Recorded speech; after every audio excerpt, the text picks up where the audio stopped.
Welcome everyone අපේ skill shop video session එකේ අද අපි කතා කරන්න යන්නේ අපේ ස්කිල් ෂොප් එකේ forgot password කියන process එක කොහොමද වැඩ කරන්නේ ඒක කොහොමද අපි ප්‍රෝග්‍රෑම් කරලා තියෙන්නේ කියලා. එතකොට මේ විදිහට අපි sign in page එකට ආවහම පේන විදිහට මෙතන තියෙනවා forgot password කියලා option එකක්. අපිට මේ විදිහට email එක type කරලා ඒක user කෙනෙක්ට password එක අමතක වුණාම අපිට පුළුවන් මේ forgot password කියන option එක click කරන්න. එතකොට මෙතනින් අපිට එනවා පොඩි ටැබ් එකක් වෙනමම බොක්ස් එකක් එනවා. මෙතෙන්ට ඊමේල් ඇඩ්‍රස් එක ටයිප් කරලා අපිට කෝඩ් එකක් සෙන්ඩ් කරගන්න පුළුවන් අපේ ඊමේල් ඇඩ්‍රස් එකට. ඊට පස්සේ ඒ කෝඩ් එක සෙන්ඩ් වෙච්ච කෝඩ් එක මෙතනින් ටයිප් කරලා අපිට පුළුවන් අපේ පාස්වර්ඩ් එක චේන්ජ් කරගන්න. එතකොට අපි බලමු කොහොමද ඒක ප්‍රෝග්‍රෑම් කරලා තියෙන්නේ කියලා. අපි මෙතන අපේ කෝඩ් එක පැත්තට ගියොත් අපේ index.php අපේ ෆයිල් එක පැත්තට ගියොත් ඒකේ තියෙනවා අපි මෙතනින් හදාගෙන තියෙනවා ඒ තිබ්බ මොඩල් එක. මෙතන forgot password ක්ලික් කරපුවාම එනේ පොඩි box මොඩල් එක අපි හදාගෙන තියෙන මෙතනින්. ඒක හදාගෙන තියෙනවා අපි මෙතනින් අපිට ඕන විදිහට ඩිසයින් එක ඒක යූස් කරලා අපි හදාගෙන තියෙනවා CSS යූස් කරලා. ඊට පස්සේ මෙතනදී අපි මෙතනින් බටන් එකට දීලා තියෙනවා close forgot password model කියලා. එතකොට අපි දුන්න password model එකේ ක්ලෝස් වෙන්න අවශ්‍ය කරන බටන් එකට අපි මෙතන on click එකක් දීලා තියෙනවා. ඊට පස්සේ අපි මෙතනින් දාලා තියෙනවා මේ පල්ලෙන් තියෙන්නේ අපේ forgot password model එකට පස්සේ අපි ඇඩ් කරලා තියෙනවා. ඊට පස්සේ අපිට email එකට කෝඩ් එකක් රිසීව් වෙනවනේ. ඒ කෝඩ් එක ටයිප් කරන්න පුළුවන් වෙන විදිහට මොඩල් එකක් අපි හදාගෙන තියෙනවා ආයෙ මෙතන. ඒ විදිහට අපි ඒවට on click දාගෙන තියෙනවා. ඊට පස්සේ අපි දාගෙන තියෙන එක අපි ෆන්ක්ෂන්ස් හදාගෙන තිනවා JavaScript එක පැත්තෙන්. ඒකට ගිහින් බැලුවොත් අපේ JavaScript එක පැත්තේ ගිහින් බැලුවොත් අපේ තියෙනවා code.js එකට පැත්තට ගියොත් මෙතන තියෙනවා forgot password කියලා ෆන්ක්ෂන් එකක් අපි හදාගෙන තියෙනවා. එතකොට forgot password කියන ෆන්ක්ෂන් එකේ මේ විදිහට තියෙනවා. අපි ඊට පස්සේ අතනදී forgot password ෆන්ක්ෂන් එක හදාගත්ත එක අපි මෙතනින් බලුවොත් මෙතන තියෙනවා අපි මේකේ ඊමේල් වලින් එහා පැත්තෙන් ඇඩ් කරන වැලියුස් අරගෙන ඊට පස්සේ අපි ඒක කෝඩ් එකක් යවන විදිහට මෙතනදී ෆන්ක්ෂන් කරගෙන තියෙනවා. ඒකට අපි අදාළ වෙන විදිහට එහා පැත්තෙන් ආපු වැලියුස් ටික මෙතන වේරියබල්ස් වලින් අල්ලගෙන තියෙනවා. ඊට පස්සේ ඊමේල් එක වැලිඩේට්ද කියලා බලනවා. බලලා ඊට පස්සේ අපි මෙතනදී එයාට ඊමේල් එක වැලිඩේට් නැත්නම් ඉන්වැලිඩ් ඊමේල් කියලා අපි මෙතනින් ඩිස්ප්ලේ කරන විදිහටත් එහෙම නැත්නම් අපේ ඊමේල් එක යූසර්ගේ ඊමේල් එක වැලිඩ් නම් එහෙමනම් අපි මෙතනදී ඒකත්තු වැලියුස් අරගෙන ෆෝම් එකක් හදාගෙන ෆෝම් එකට ඒ ඊමේල් එක ඇපෙන්ඩ් කරලා ඊට පස්සේ අපි මෙතනින් සෙන්ඩ් කර ගන්නවා. ඊට පස්සේ සෙන්ඩ් කරලා අපි මේක ප්‍රොසෙස් කරන්න අපි මෙතන forgot password process.php page එක පැත්තට යනවා. එතකොට forgot password process.php පැත්තට ගියොත් අපි මේකෙත් කනෙක්ෂන් එක රික්වයර් කරගෙන තියෙනවා. ඊට පස්සේ email.php කියලා අපි මෙතනින් හදාගෙන තියෙන ෆයිල් එක දාගෙන තියෙනවා. අපි email.php එක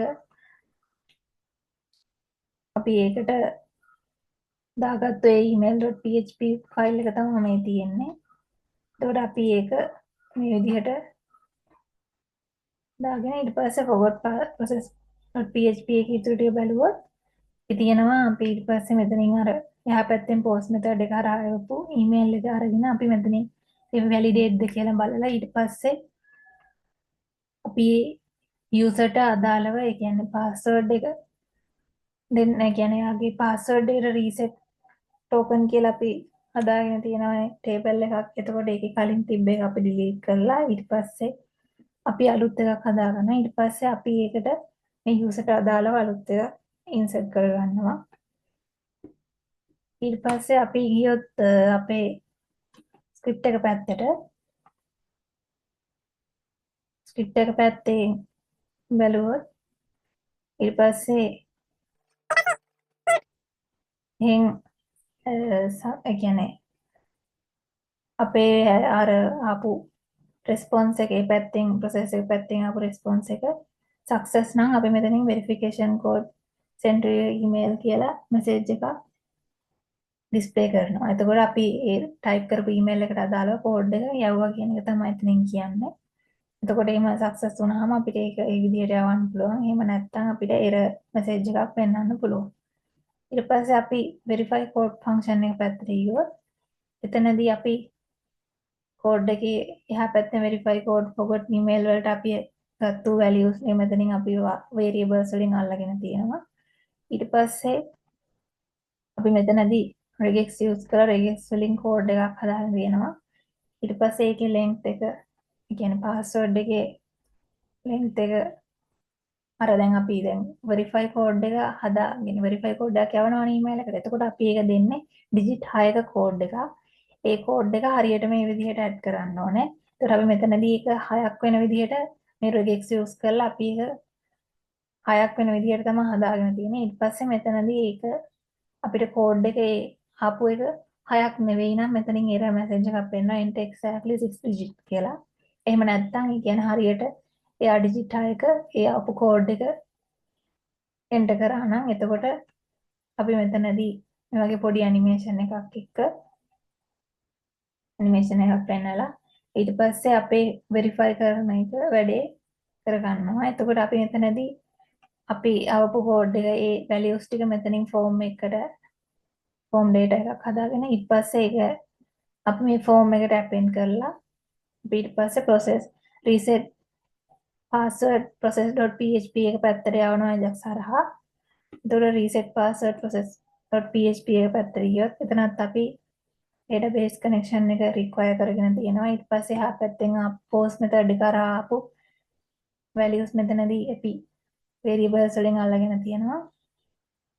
ඊට පස්සේ අපේ field එකේ අපි මෙතන verification code is required කියලා එකෝ කරලා ඊට පස්සේ අපි මෙතනදී ඒ user ට අදාළව ඒ database එකට එයාට අපි දැන් code එක ලුතෙන් දැන් හම්බ වෙනවනේ code එක හම්බුනාට පස්සේ ඊට පස්සේ යාගේ code එක මෙතනදී දාලා අපි බලනවා යාගේ ID එකට අදාළව ඒ user database එකේ ඉන්නවද කියලා. එතකොට ඉන්නවනම් එයාගේ කලින් ඒ කියන්නේ කලින් token hash ඒ කියන්නේ අපි කලින් තිබ්බනේ එයාගේ password එක ඒක දැන් අයින් කරලා නැති පස්සේ password reset token එකෙන් අපි බලනවා එයාගේ token hash එක ගන්නවා token hash කියන එක අපි එතනදී අර ගන්නවා ඊට පස්සේ මෙතනදී අපේ verification code එක expire වෙලා නම් ඒක අපි expire වුණා කියලා අපි එකෝ කරනවා. එහෙම නැත්නම් අපිට success කියලා response එක දෙන්න පුළුවන් අපේ හරියට code එක verify කරගත්තාම ඊට පස්සේ ඒ විදිහට හරියට code එක verify කරගෙන ඊට පස්සේ අපිට පුළුවන් password එක අලුත් password එක type කරන්න කියලා. ඊට පස්සේ අපි මෙතනදී අලුතෙන් type කර password එක new password එක confirm password එකයි දෙක ඒ පැත්තෙන් අරගෙන ඊට පස්සේ අපිට ඒක මෙතනදී කරලා තියෙන අපි ඒක password එක type කරද්දී අපිට හරි password එකක් කරේ නැත්නම් echo කරනවා don't match කියලා ඒ විදිහට අපේ password එක validate කරගැනීමක් කරනවා එතනදී ඊට පස්සේ අපේ password එක අලුත් password එක එතකොට දැන් අලුතෙන් password එක ඒ ID user ගේ ID එකට අදාළව ඊට පස්සේ ඒ කියන්නේ user කලින් ඉන්න කෙනෙක් නේ එතකොට එයාගේ අපි මෙතනදී කරනවා database එකෙන් ඊට පස්සේ කලින් එයාගේ තිබ්බ password reset tokens කියන table එකෙන් කලින් එයාගේ තිබ්බ ඒ password hash එකක් තිබ්බනේ අපි කලින් දීලා. එතකොට ඒක දැන් වැඩක් නෑ. දැන් අලුත් එකක් reset කරලා තියෙන හින්දා කලින් එක අයින් කරලා අලුත් එක update කරනවා. ඊට පස්සේ මෙතනදී අපි success කියලා echo කරගන්නවා. එතකොට එහා පැත්තෙන් success කියලා මේ විදිහට response එක ආවට පස්සේ JavaScript එක පැත්තට ගියොත් ඊට පස්සේ response එක ආවට පස්සේ අපි මෙතනදී පොඩි time out එකක් දීලා ඊට පස්සේ අපේ phone verify කරලා ඊට පස්සේ password එක reset කරාට පස්සේ මෙතනදී ඊට පස්සේ මේ විදිහට ඒ දුන්න values ටික අරගෙන ඊට පස්සේ මෙතනින් අර success කියලා response එක ආවට පස්සේ ඊට පස්සේ මෙතනදී අපි එයාට password reset successfully කියලා response එකක් message එකක් පෙන්නනවා.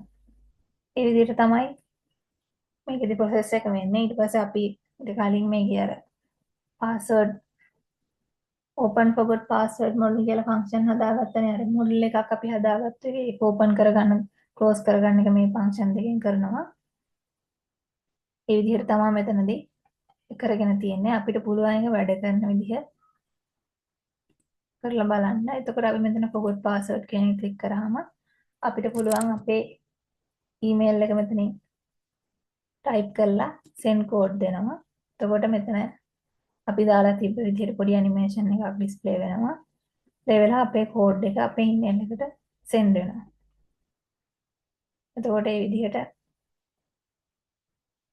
ඒක send වුණාට පස්සේ ඒක connection එක අනුව තමයි ඊට පස්සේ verification code sent to email කියලා වටනවා. ඊට පස්සේ දැන් මෙතනින් එනවා ආයි මොඩල් එක කෝඩ් එක ටයිප් කරන්න කියලා. ඊට පස්සේ අපිට පුළුවන් අපේ email එකට ගිහිල්ලා මෙතනින් කෝඩ් එක ටයිප් කරන්න. අපේ ස්කිල් ෂොප් එකේ පාස්වර්ඩ් එක මේ විදිහට ඇවිල්ලා තියෙනවා. මේකට පොඩි අපි මේකට මොඩල් එකක් හදාගත්තා. ඒක ඒ විදිහට මේ විදිහට ඇවිත් තියෙනවා. එතකොට අපේ බැලුවොත් අපි මේකේ පෙන්නනවා from skill shop කියලා විදිහට කොයි වෙලාවෙද ආවේ ඔක්කොම නිකම්ම දැනෙනවා. අපිට ඊට මේක කොපි කරලා මෙහෙම අරගෙන එතනින් ටයිප් කරගන්න පුළුවන්. ඊපස්සේ මේක එතනදි වෙරිෆයි වෙනවා. කෝඩ් වෙරිෆයි කියලා හදනවා. ඊට පස්සේ අපිට පුළුවන් අලුත් පාස්වර්ඩ් එකක් අපිට දාගන්න.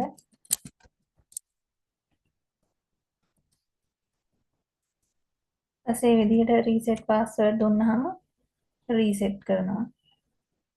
පාස්වර්ඩ් රීසෙට් සක්සස්ෆුලි කියලා වටනවා. එතකොට අපිට දැන් අපේ අලුත් පාස්වර්ඩ් එක දීලා ලොග් වෙන්න පුළුවන්.